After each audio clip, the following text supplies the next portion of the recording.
नमस्कार दोस्तों। यह जो घटना है यह करीबन 4 साल पुरानी है जो मैं आपको सुनाने जा रहा हूँ।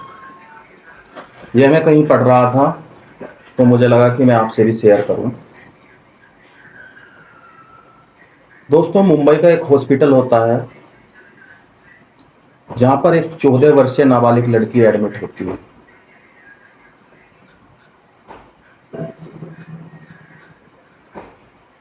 उस लड़की के कमरे में सिर्फ महिलाएं ही जा सकती हैं। अगर कोई पूछताछ करने जाएगा तो महिला अधिकारी, अगर कोई सफाई करने जाएगा तो महिला सफाई कर्मचारी,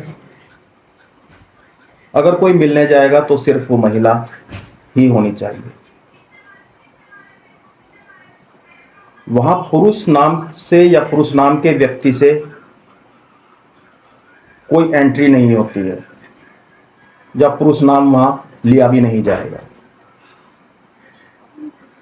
अगर कोई पुरुष वहां आता भी है या पुरुष का नाम लिया जाता है तो वह लड़की इतनी डर जाती है, सहम जाती है, रोने लगती है और उसकी सांसें चलने लगती है। ऐसा लगता है कि जैसो कि वो मर जाएगी।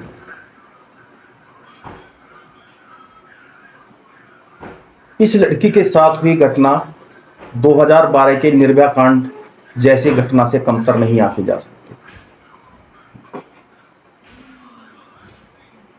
आइए दोस्तों, जानते हैं क्या है पूरी घटना, समझते हैं।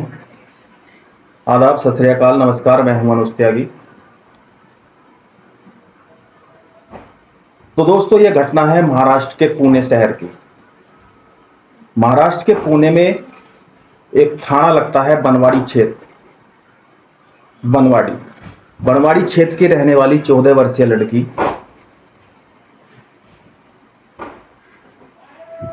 जिसके माता पिता नर्सरी में काम करते हैं, मतलब जहाँ पौधे रोपे जाते हैं, पौधों का ख्याल रखा जाता है, उस नर्सरी में काम करते हैं। यह 14 वर्षीय लड़की 31 अगस्त की रात को लगभग 10 बजे पुणे रेलवे स्टेशन अपने किसी दोस्त से मिलने के लिए पहुंचती है। वह अपने दोस्त का इंतजार कर रही होती है, लेकिन उसका दोस्त वहां नहीं आता। यह लड़की परेशान होने लगती है, दुखी होने लगती है, रोने लगती है। इसके बाद एक ऑटो ड्राइवर इसके पास आता है और इससे पूछता है, इस लड़की को परेशान देखकर, कि तुम दुखी क्यों हो, परेशान क्यों हो। शायद इस लड़की को भी किसी सहारे की जरूरत थी। यह लड़की जो है सारा वृतांत उस ऑटो ड्राइवर से बताती है कि मैं अपने माता पिता की बिना मर्जी के अपने किसी दोस्त से मिलने यहाँ पुणे रेलवे स्टेशन आई थी और वह मेरा दोस्त यहाँ नहीं आया, इसलिए मैं दुखी और परेशान हूँ। जो ऑटो ड्राइवर है यह पूरी बात सुनता है और वहां से चला जाता है और 10 मिनट बाद वापस आता है और उस लड़की से आके कहता है, तलाश कर रही हो, जिसका इंतजार यहाँ कर रही हो, वह लड़का बाहर खड़ा हुआ है और वह तुम्हारा इंतजार कर रहा है। वह लड़का अंदर नहीं आ रहा है, वह तुमसे शर्मिंदा है क्योंकि वह लेट हो गया है, इसलिए आओ मैं तुम्हें उस लड़के से बाहर मिलवा देता हूं। उस लड़की को प्यास भी लगी थी। वह एक पानी की बोतल उस लड़की की ओर बढ़ाता है तो लड़की पानी की बोतल पकड़ लेती है और उसके साथ चलती रहती है। चलते चलते वह बोतल में से पानी पीती है। जैसे ही वह पानी पीती है और ऑटो तक पहुंचती है, उसे चक्कर आने लगते हैं। वह गस खाने के लिए तैयार ही होती है। वैसे ही ऑटो ड्राइवर उसे पकड़कर अपने ऑटो में बैठा लेता है। ऑटो में बैठाने के बाद वह उसे जंगल की ओर ले जाता है। जंगल की ओर ले जाने के बाद वह उसके साथ बलात्कार करता है और घंटों उसके साथ रहता है। इसके बाद वह उसे किसी होटल, छोटे से लॉज में ले जाता है जहां पहले से ही 12 लड़के उस लड़की का इंतजार कर रहे थे। उस लड़की को धीरे धीरे होश आने लगता है, लेकिन उस लड़की को होटल में ले जाकर निर्वस्त्र कर दिया जाता है। उसके पूरे कपड़े उतार दिए जाते हैं। वह लड़की शर्मा रही थी, दुखी थी, परेशान थी, लेकिन जो 12 लड़के वहां मौजूद होते हैं वो पूरी रात लगातार बलात्कार उसके साथ करते हैं। सुबह हो जाती है,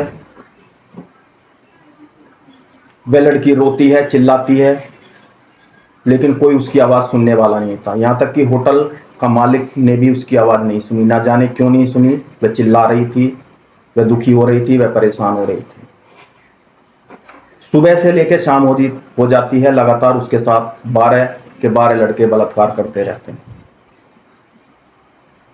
उन 12 लड़कों में से किसी एक लड़के को उस पर दया जाती है और वह उसे ले जाकर दादर रेलवे स्टेशन पर छोड़ देता है। और वो लड़के वहां उसे छोड़कर चले जाते हैं और 12 के 12 लड़के फरार हो जाते हैं और ये सोचते हैं कि यह लड़की यहां से अपने घर चली जाएगी। लेकिन वहां पर 2 सफाई कर्मचारी काम कर रहे होते हैं। उनकी नजर इस लड़की पर पड़ती है, इसकी अवस्था वो देखते हैं, तो वो 2 सफाई कर्मचारी भी इसके साथ बलात्कार करते हैं और कुछ घंटे इसके साथ बिताते हैं।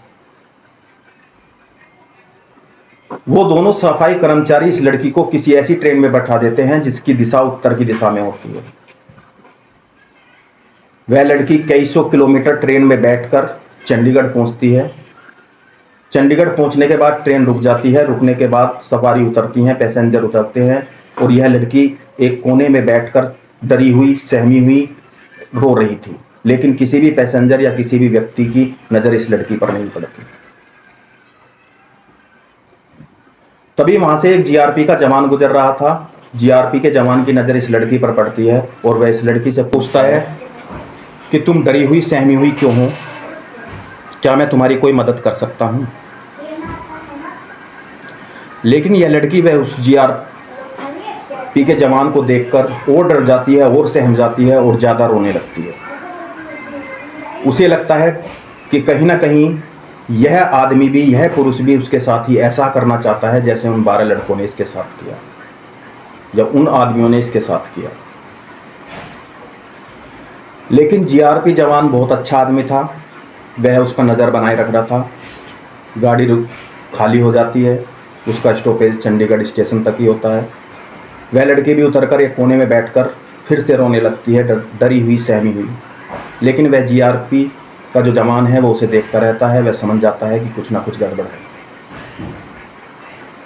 वह जीआरपी का जो जवान है वो CWC चाइल्ड वेलफेयर कमेटी में फ़ोन करता है, वहाँ संपर्क करता है और वहाँ से एक महिला अधिकारी, CWC महिला अधिकारी आती है और उस लड़की के पास बैठती है, उसे खाना खिलाती है, उसे दुलारती है, उसे पुचकारती है, एक माँ की तरह भूमिका निभाती है। और माँ की तरह भूमिका निभाने के बाद वह उस लड़की का दिल जीत लेती है। दिल जीतने के बाद यह लड़की पूरा वृत्तांत, चंडीगढ़ से लेकर पुणे तक पूरा वृत्तांत उस CWC महिला अधिकारी को बता देती है। CWC महिला अधिकारी इस पूरे वृत्तांत को सुनकर रोने लगती है।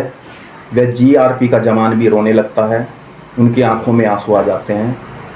आंसू आए भी क्यों ना, क्योंकि किसी बेटी या बहन के साथ ऐसी दुर्दांत घटना घटी थी।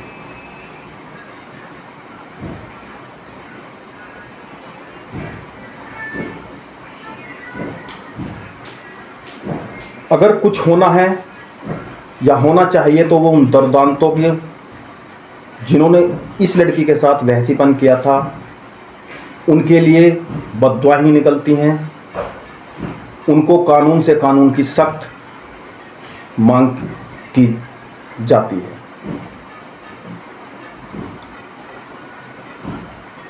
उधर बनवाड़ी थाना क्षेत्र में इस लड़की के माता पिता पुलिस स्टेशन जाते हैं और इस लड़की की गुमशुदगी दर्ज कराते हैं।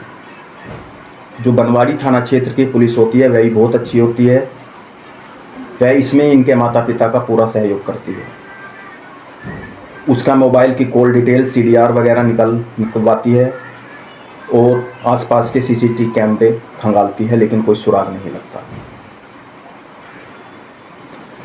इसके बाद चंडीगढ़ पुलिस जो है वो संपर्क करती है बनवाड़ी थाना क्षेत्र में और सारा वृत्तांत बताती है।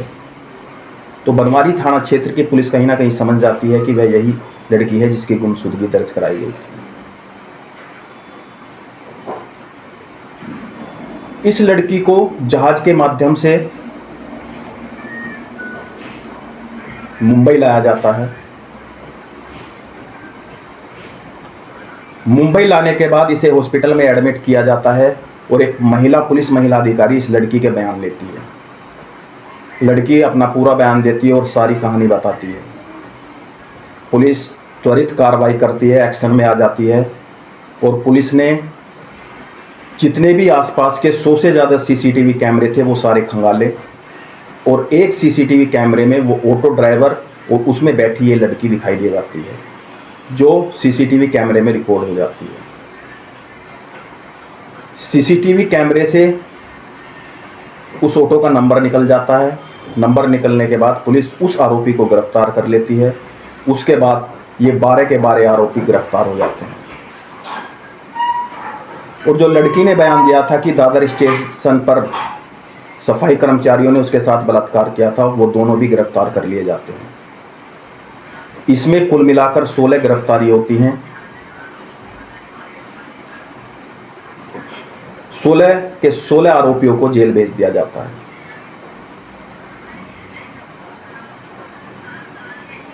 मैं सलाम करता हूं उस जीआरपी के जवान को जिसने इस लड़की की अवस्था को समझा।